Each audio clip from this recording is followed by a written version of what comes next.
Jërëjëf. Je vous remercie. Monsieur le Président de l'Assemblée nationale, Monsieur le ministre, chers collègues, Mesdames et Messieurs, honorables députés, mon premier mot va être un mot de remerciement à l'endroit de la Commission des lois, dont j'ai entendu tout à l'heure le rapport. Monsieur le Président, je vous remercie pour l'atmosphère de travail dans laquelle vous nous avez installés. Nous avons pu échanger avec les membres de la Commission sur la teneur du projet de révision de la Constitution. Et nous voudrions vous féliciter pour la qualité du rapport qui a été lu tout à l'heure. Je voudrais aussi, Monsieur le Président de l'Assemblée nationale, remercier les honorables députés qui ont pris la parole depuis ce matin, qui pour nous féliciter, qui pour nous remercier, qui pour nous encourager, qui pour formuler des questions pertinentes, qui parfois même pour formuler des propositions d'amendement dont votre Assemblée jugera la pertinence pour améliorer la qualité des textes. Cela dit, tout à l'heure, nous avons parlé d'un honorable député, distingué député, parce que président de groupe parlementaire de l'opposition, l'honorable Birame Souleye Diop. Et lorsque j'ai quitté les travaux de la commission, j'ai dit à Monsieur le Président de la République, Excellent, j'ai été impressionné par la belle unanimité des députés qui ont tous plaidé la clémence en faveur de leur collègue, l'honorable Birame Souleye Diop. Et je dois dire l'autre jour que quand j'ai entendu les députés parler d'une seule voix pour faire le plaidoyer en faveur de leurs collègues, j'étais fier de l'Assemblée nationale du Sénégal. Et j'étais fier de cet esprit qui prévaut au niveau de l'Assemblée nationale. J'en ai rendu compte à Monsieur le Président de la République. Et comme je vous l'avais dit, les propos étaient très graves. Très graves parce qu'il s'agissait tout de même d'accusations graves à l'encontre d'un chef d'État, d'un président de la République, d'un État étranger, ce qui était susceptible de dégrader les relations diplomatiques entre le Sénégal et ce pays. Ce qui pouvait aussi mettre en danger la vie de nos milliers de compatriotes qui vivent dans ce pays. J'avais dit qu'au plan interne, ça ne posait pas de problème parce que le président Macky Sall pardonne toujours à ceux qui l'insultent. Le président est très tolérant, c'est un démocrate, ouvert, comprenant qu'il vit dans un pays démocratique. Mais lorsque ces propos s'adressent à un autre chef d'État, il y avait une autre dimension dont il fallait tenir compte, et c'est ça qui a compliqué un peu la situation. Mais le président nous a recommandé la clémence, et les autorités judiciaires ont fait montre de compréhension. Et l'honorable Birame Souleye Diop a pu retrouver sa famille. Et c'est ça le Sénégal. Il n'y a pas aujourd'hui une volonté du pouvoir de traquer des politiques, de traquer des opposants, de mettre des gens en prison. Pas du tout. Pas du tout. Ce n'est pas ce qui intéresse le pouvoir. Ce n'est pas ce qui intéresse Monsieur le Président de la République. Mais nous sommes un pays où l'État doit assurer ses missions régaliennes. Quand il y a des gens qui se lèvent pour casser, quand il y a des gens qui se lèvent pour troubler l'ordre public, pour piller, il faut que l'État soit debout. Sinon, l'État ne respecte pas sa mission régalienne. Quand il y a un ou des Sénégalais qui veulent organiser des manifestations, faire des caravanes, qui sèment la mort, il faut que l'État soit debout. Il faut que l'État tienne. Il faut que l'État protège les populations, les biens, les services. C'est juste ça qui se passe. Les gens qui sont en prison, ce ne sont pas des innocents. Il n'y a aucun innocent en prison. Ou alors ce serait par erreur. Ceux qui sont en prison, ce sont des gens qui ont été arrêtés sur les théâtres des opérations, en train de prendre part à des manifestations interdites, en train de piller, en train de casser des magasins, en train de brûler des maisons des gens. C'est pour ça que ces gens sont en prison. Et ça, l'État est prêt à faire face à ses responsabilités. Mais il n'est pas question d'arrêter des Sénégalais, députés ou pas, s'ils ne sont responsables d'aucun trouble à l'ordre public ou d'aucune autre faute. Monsieur le Président, ces considérations faites, je voulais juste dire un mot sur la procédure d'urgence. Souvent les gens disent, vous nous avez convoqués d'urgence. L'urgence, ça signifie quoi? C'est juste une procédure accélérée. C'est-à-dire on va plus vite. Pourquoi? La session ordinaire est terminée. Tout à l'heure, des explications très claires ont été données sur le sens de la session ordinaire, qui a été clôturée. Le dialogue national a livré ses conclusions. Mais il faut transformer ces conclusions en loi. Il faut que la représentation nationale se réunisse. D'où la nécessité de la convocation d'une session extraordinaire. Mais le temps est limité, vous le savez, dans les textes. Il faut donc aller de façon accélérée. C'est cette procédure accélérée qu'on appelle l'urgence. La traduction dans la pratique, c'est quoi? C'est que les délais sont réduits de moitié, c'est tout, pour aller plus vite. Donc, ce n'est pas qu'il y a urgence dans le pays ou non. La procédure d'urgence, c'est juste, d'ailleurs dans certains pays, on l'appelle plutôt comme ça, c'est juste une procédure accélérée. Bien des choses ont été dites sur l'exposé des motifs. L'exposé des motifs ne fait pas partie de la loi. On aurait pu venir à l'Assemblée sans exposé des motifs. On dépose juste la loi. L'exposé des motifs n'est pas partie intégrante de la loi. L'exposé des motifs n'a pas de dimension normative. L'exposé des motifs ne compte pas, en réalité. C'est le corps du texte, la teneur normative, les articles. C'est ça qui constitue du droit, qui constitue un texte juridique et qui peut faire l'objet de discussion ou de délibération ici à l'Assemblée. L'exposé des motifs, c'est simplement un document de plaidoyer. C'est une sorte d'introduction littéraire du texte législatif et réglementaire. L'amendement, oui, nous l'avons signé parce que nous sommes le commissaire du gouvernement. En droit politique, constitutionnel, parlementaire, tout n'est pas écrit. Il y a des choses qui sont écrites dans la Constitution, d'autres qui sont écrites dans certaines lois, parfois dans le règlement intérieur, mais beaucoup de choses relèvent de l'usage, des coutumes, des pratiques, des us. C'est comme le fonctionnement de l'Assemblée nationale. Tout n'est pas écrit. Il y a beaucoup de choses qui relèvent des usages parlementaires. Oui, le ministre qui représente le président de la République et le gouvernement peut, au nom du président de la République et au nom du gouvernement et en tant que commissaire du gouvernement, signer les amendements le cas échéant. C'est ce qui a été fait. Je voulais lever un petit malentendu sur le retrait de l'article 87 du projet de révision de la Constitution. Oui, il était prévu dans le projet initial que la disposition qui limite le pouvoir du président de la République de ne pas pouvoir dissoudre dans les 2 premières années de législature soit révisée. Il était question soit de réduire cette période de 2 ans à 1 an, soit simplement de supprimer cette limitation.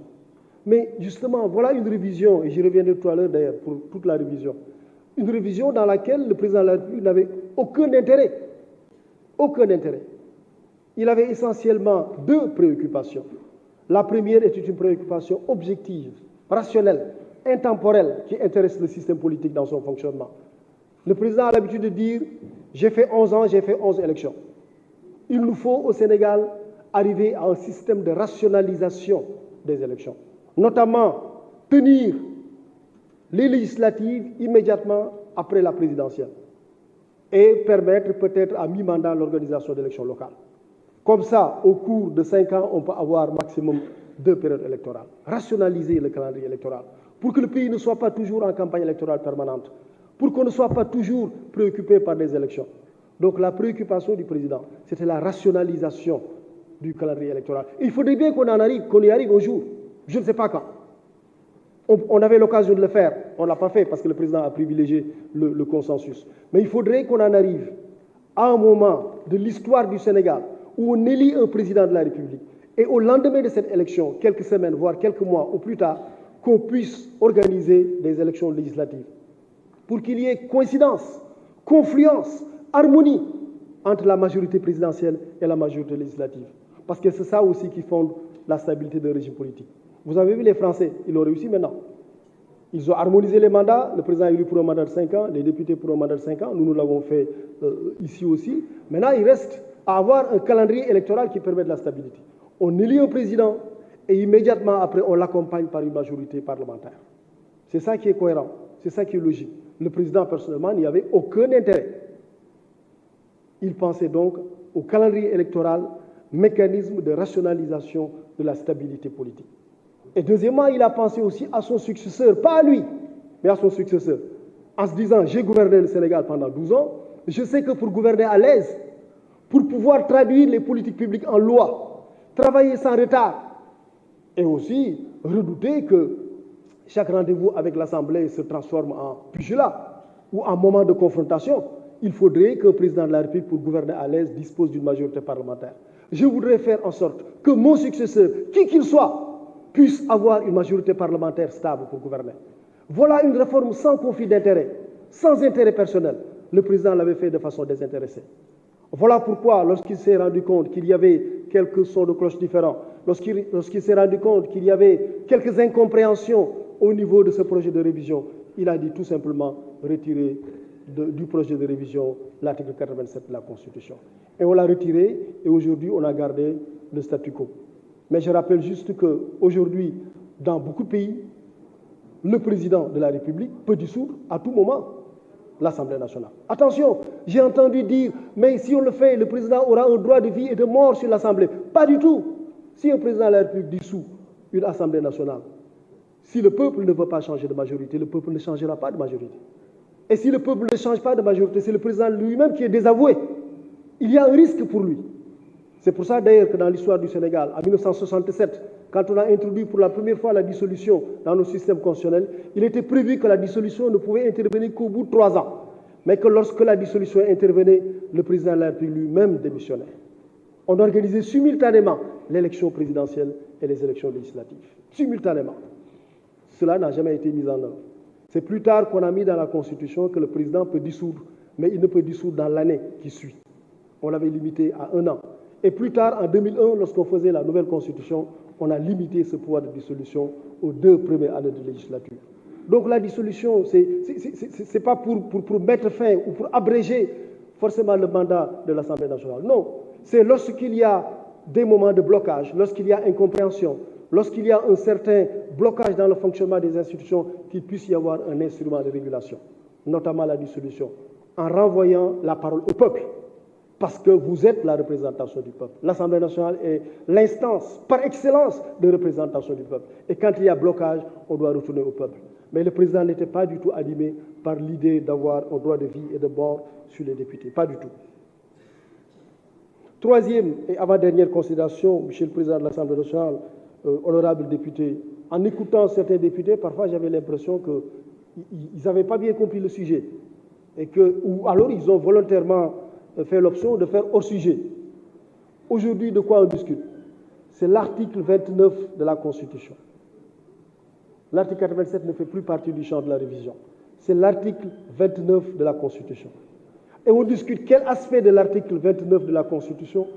On discute de l'élargissement du parrainage, de la diversification du parrainage, de l'optionnalisation du parrainage, de la pluralisation du parrainage, de la multiplication des modes de parrainage. Jusque-là, on n'avait qu'un parrainage citoyen. Désormais, on a un parrainage par les députés et s'y ajoute un parrainage par les élus territoriaux. C'est ça le sujet. Et donc, quand j'entends des gens dire que vous voulez bloquer Ousmane Sonko, mais je dis, quel rapport entre Ousmane Sonko et le parrainage? Ou alors, ils n'ont pas compris le sujet. Et il faut comprendre le sujet. Il faut être dans le sujet. Même les élèves, les premières choses qu'on leur apprend, c'est ça. Ne réfléchissez pas hors du sujet. Ne vous exprimez pas hors du sujet. Restez dans le sujet. Maintenant, ceux qui ont parlé des modalités de contrôle du parrainage, ceux qui ont parlé de la réhabilitation, j'ai même vu dans la presse la réhabilitation des 2 cas. Non, désolé, la réhabilitation des 2 cas, ce n'est pas aujourd'hui, c'est dans quelques jours.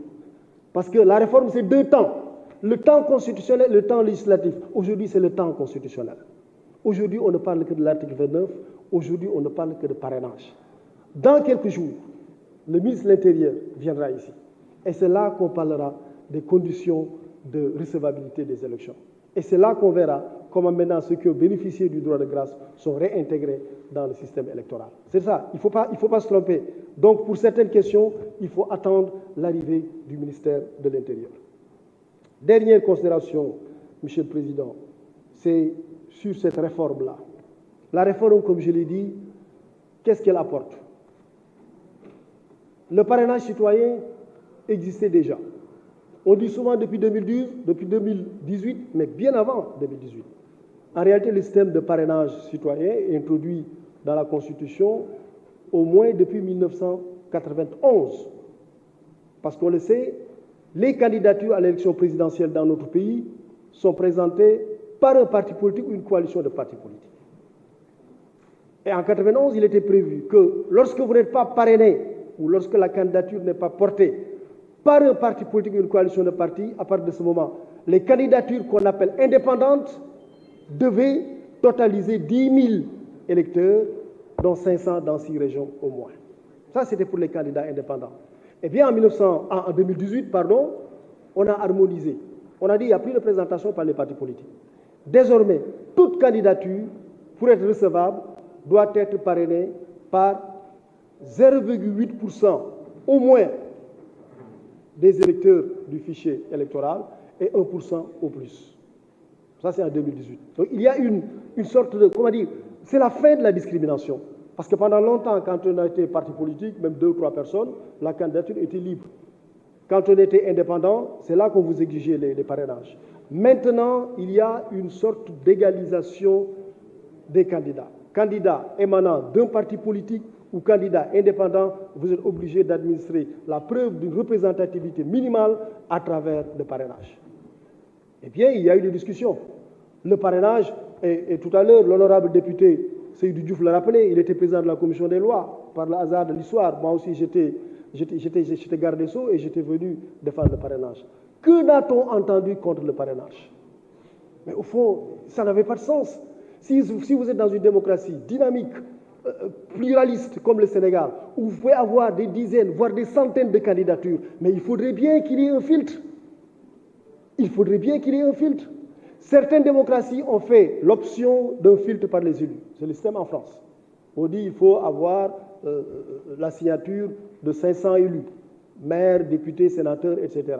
Et pendant longtemps, d'ailleurs, c'était 500 qui parrainaient de façon confidentielle. Aujourd'hui, le parrainage est public.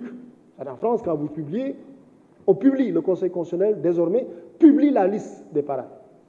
Donc, on ne peut pas dire que non, mais dans ce cas, vous violez les lois, le secret du vote. Non, on publie la liste des parrains. Pour autant, vous voyez parfois des gens de gauche qui parrainent des gens de droite, mais ils ne votent pas forcément dans le même sens. Donc, ici au Sénégal, on avait le choix entre faire le choix du parrainage des élus ou le parrainage citoyen. À l'époque, la configuration de l'Assemblée nationale, la configuration au niveau des collectivités, de la carte des collectivités territoriales du pays, faisait qu'au fond, c'est le parti au pouvoir qui allait être privilégié. Bien des candidats de l'opposition ne pouvaient pas voir leur candidature présentée si on avait fait un parrainage des élus, que ce soit des élus nationaux ou des élus locaux. L'option avait été faite du parrainage citoyen. Et quand on a fait le parrainage citoyen, mais tous les candidats qui sont plus ou moins représentatifs dans le pays n'ont pas eu de problème pour avoir les parrainages. Même les candidats qui étaient recalés par le Conseil constitutionnel ont eu le parrainage. À l'époque, les candidats Khalifa Sall, les candidats Karim Wade, ils avaient le parrainage.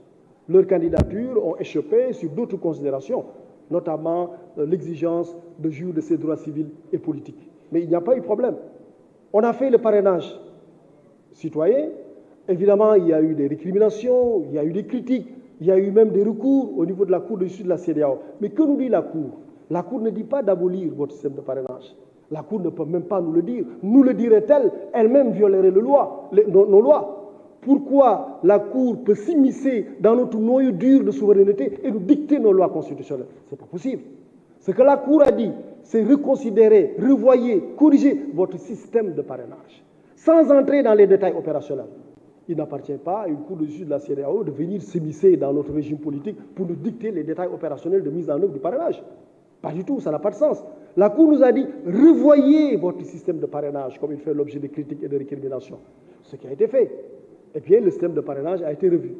Désormais, on dit, vous êtes contre le parrainage citoyen. Si vous ne voulez pas du système de parrainage citoyen, ou si vous ne pouvez pas satisfaire aux exigences du parrainage citoyen, ben vous avez d'autres options. Vous avez d'autres alternatives. Première alternative, si vous avez la paresse de parcourir tout le territoire, et si vous avez une représentation parlementaire correcte, ben, désormais, 20% de vos députés peuvent vous parrainer. Si vous ne voulez pas, si vous n'avez pas une représentation parlementaire significative, vous pouvez avoir aujourd'hui un nombre de chefs d'exécutif territorial, 121. Maintenant, certains ont dit, bon, chef d'exécutif territorial, ce n'est pas si précis que ça. L'honorable Bargué l'a dit, il faut mettre maire, président du conseil départemental. Je dis, peut-être bien que oui, mais peut-être bien que non. Pourquoi? Parce qu'il y a tout de même un exposé des motifs. je ne remets pas en cause ce que j'avais dit, l'exposé des motifs n'a pas de valeur normative, n'a pas de portée normative, mais l'exposé des motifs a une valeur explicative. L'exposé des motifs, ça permet aussi de donner des informations sur les contextes d'adoption de la loi. Quand on doit interpréter un texte, on peut recourir aux travaux préparatoires. Et ici, l'exposé des motifs relate un peu ces travaux préparatoires. Et dans l'exposé des motifs, il est bien précisé, entre parenthèses, maire ou président de conseil départemental. Malheureusement, dans un texte normatif, comme une constitution ou une loi, on ne peut pas mettre dans entre parenthèses. On ne peut pas. On peut, vous avez raison, dire carrément président de conseil départemental, maire. Mais le risque, c'est quoi? C'est que demain, si vous changez l'appellation de ces autorités, ça pose problème. Et c'est arrivé. Pendant longtemps, les maires des communes rurales, c'était des présidents de conseil rural. Maintenant, on les a appelés maires. Et si on l'avait mis dans la Constitution, on serait obligé de venir dans la Constitution aussi pour changer les appellations.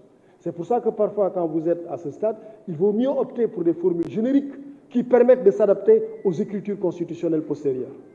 Voilà. Mais c'est une critique qu'on peut bien entendre. Donc, moi, je pense que le parrainage que nous avons aujourd'hui, c'est un parrainage qui a été amélioré, parce que c'est ça aussi le progrès démocratique. Le progrès démocratique, c'est que les institutions, les normes, les mécanismes, les techniques ne se créent pas comme ça, du jour au lendemain, et font plaisir à tout le monde. Non. Vous inventez une institution, un mécanisme, vous l'expérimentez. L'expérience montre les insuffisances. Vous corrigez, vous adaptez. Et c'est ça qui est arrivé avec le parrainage. On l'a inventé en 2018, en tout cas on l'a mis en œuvre. En 2019, ça avait marché. On avait quoi? On avait l'une des plus belles élections présidentielles du Sénégal. 5 candidats. Le pays d'ailleurs était relativement calme.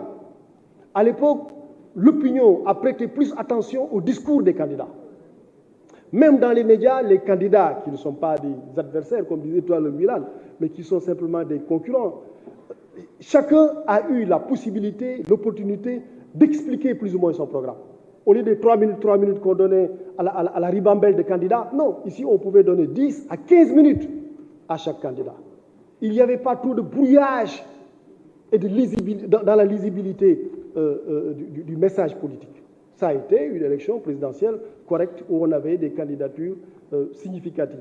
Donc, je pense que ce parrainage aujourd'hui, avec sa diversification, avec son caractère optionnel, est incontestablement un progrès démocratique. En 2018, oui, quand on l'a inventé, c'était encore critiquable, il y avait des insuffisances, c'est normal, ce n'était pas parfait, mais aujourd'hui, on peut dire que, autant en 2018, on avait posé un pas démocratique, aujourd'hui, on a fait un pas démocratique supplémentaire. En permettant aux éventuels candidats d'avoir le choix entre un parrainage populaire, un parrainage citoyen, et un parrainage par des élus nationaux, les députés en l'occurrence, et un parrainage par les élus territoriaux. Donc je pense que cela est important dans toute démocratie, et l'excellent Oumar Youm le disait tout à l'heure, mais il faut un minimum de filtres, il faut un minimum de sélection. Ben, sinon, nous sommes 17 millions, on peut avoir 1 million de candidats. Surtout que la liberté de candidature est proclamée par la Constitution. Chacun peut être candidat, et candidat qui veut. Mais justement, une fois qu'on a dit « et candidat qui veut », on ne s'en arrête pas là.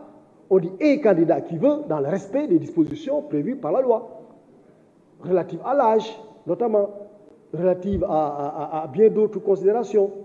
Et on a vu que pendant longtemps, les exigences classiques traditionnelles ne suffisaient pas. Chaque fois, on y a ajouté quelque chose. Au Sénégal, pendant longtemps, quand on allait à des élections, il n'y avait pas de caution. La participation était gratuite. Pendant longtemps, pas de caution. Mais un moment, quand on a voulu rationaliser les candidatures, on a introduit la caution. Après, on a augmenté la caution. On a été à un moment où la caution a été, si ma mémoire est bonne, jusqu'à 65 millions. Mais on s'est dit, mais finalement, ce n'est pas décent de rationaliser les candidatures par le biais de l'argent. Non. Il faut un critère plus noble, un critère plus de représentativité. Et c'est là qu'on a passé au parrainage. Parce qu'il faut essentiellement un filtre. L'essentiel est que ce filtre soit décent. L'essentiel est que ce filtre soit démocratique. C'est pour ça d'ailleurs que le président Macky Sall a opté, après d'ailleurs avoir demandé la suppression de la caution. Le président était pour la suppression de la caution.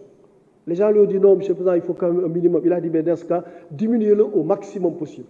Et aujourd'hui, je pense que la caution est fixée à 30 millions. Parce que la sélection par l'argent, c'est pas bon. Il y a des pays africains où il faut 200 millions de dollars pour participer à une élection présidentielle. Mais ici, on a plutôt privilégié des critères qui sont rationnels et des critères qui sont admissibles. Et cela a été dit, mais je voudrais juste le répéter rapidement. Ici, ce qui vous est proposé aujourd'hui, c'est une reproduction in extenso des conclusions du dialogue national. Et ça me rappelle exactement 1991, quand les acteurs politiques du Sénégal ont fini de négocier autour du Kéba Mbaye. Le président Abdou Diouf avait dit « Je vais demander à l'Assemblée nationale d'adopter les textes sans y changer une virgule. » Monsieur le Président, cher Oumar, Monsieur le Président Lamine Kébé, Monsieur le Président de l'Assemblée nationale, moi aussi je voulais vous demander d'adopter ce texte sans y changer une virgule. Évidemment, le gouvernement reste ouvert à vos amendements. Voilà, mais si les amendements doivent être nombreux, etc., et peut-être même trahir ou travestir la qualité rédactionnelle du texte et les options fondamentales qui sont issues du dialogue national, j'aurais suggéré, comme Abdou Diouf, à qui je vais emprunter sa formule, d'adopter ce texte sans y changer une virgule. Donc je pense qu'aujourd'hui, il faut rendre hommage à notre démocratie, rendre hommage à ces acteurs. Mais ces acteurs qui ont choisi la République, parce que ceux qui ont choisi la République sont allés au dialogue. Ceux qui ont choisi la République, bien que parmi eux, il y en avait bien des raisons, qui avaient bien des raisons de ne pas prendre part au dialogue. S'ils se rappelaient certaines séquences de leur vie personnelle, auraient pu ne pas aller au dialogue. Mais ils ont transcendé ces considérations personnelles. Ils ont mis au-dessus de tout la République du Sénégal, l'État du Sénégal, les intérêts supérieurs du peuple sénégalais. Et les républicains ont choisi le dialogue. Ceux qui ont choisi de ne pas aller au dialogue, je me demande si on peut les qualifier de républicains. Parce que l'instance de dialogue républicaine, c'était le dialogue national. Ils sont venus au dialogue, on a pu avoir un consensus. Et ce consensus aujourd'hui qui vous est proposé dans le cadre d'un projet de révision à travers l'article 29 de la Constitution. Monsieur le Président, il y a bien des questions spécifiques qui ont été posées, mais je voudrais, avec votre autorisation, m'en limiter là. Et j'espère qu'on aura d'autres occasions pour revenir, par exemple, sur les conditions dans les prisons. Ça, par exemple, ce sera à la prochaine session budgétaire. Bien des questions qui ont été posées sur la justice, mais qui malheureusement ne concernent pas notre sujet d'aujourd'hui. Je vous remercie de votre attention. Merci, Monsieur le ministre.